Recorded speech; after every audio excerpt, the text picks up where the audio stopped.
And I think they use that for some pretty intense symbolism that look at how like God can redeem even the monstrous, right? That all are welcome into the kingdom of heaven, not just someone who's, good looking or looks like a normal human. But the idea was that it was going into the far reaches, which is very interesting because if this, creature was real and it was a giant with a dog head, then it likely would have been a descendant of the Nephilim, of which they were not, at least in the Old Testament, liked very much by God because they were an abomination. And so he was having them like hunted down and destroyed, in many cases just doing it himself. But, coming into the New Testament, where now Christ has grace and all this stuff, it actually became a very popular topic in the early church and just up until the 16th, 17th century, that Christians were debating, hey, do we witness to these people? Do we welcome them into the church? Should they get saved?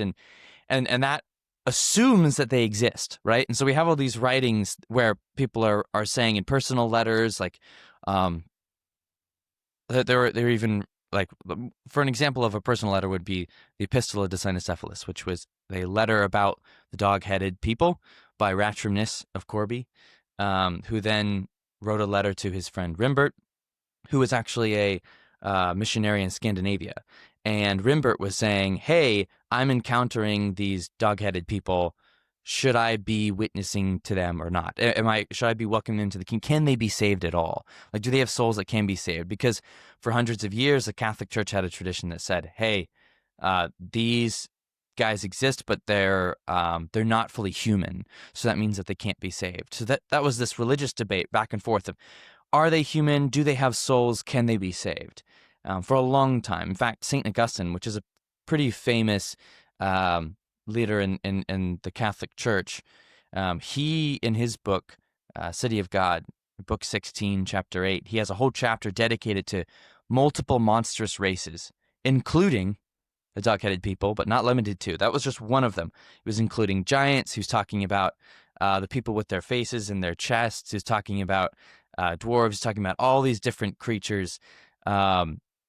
Just lists a few of them out, not all of them, but some of them. And he's like, hey, a lot of talk about this in the church, whether or not these people can be saved and whether or not these people are there are full races of them. And he essentially says, look, I don't know what's going on. I've never seen any of them. But if we know some of them exist in minority, like a birth here, a birth there of these monstrous people, he's like, why can't there be full races? So he kind of leaves it open-ended and like he's not dogmatic about it.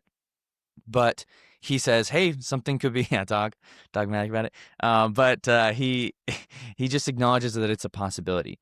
But there are many others throughout church history who are saying not only that they might exist, but Ratrimnus at the end of his letter to Rimbert, he's like fully conclusive. He's like, look, everybody before me, and we're talking about somebody who was very conservative, who argued everything that Augustine argued, right? He was known for being like very gung-ho about everything that Augustine said.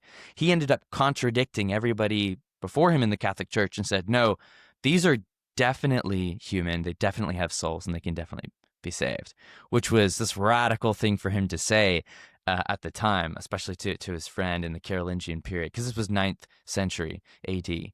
So pretty wild. But there's a long history of this going all the way back to, 4th century, 3rd century BC, where we have people like Herodotus and Ctesias who said that there were some in Libya, but there's a lot in India.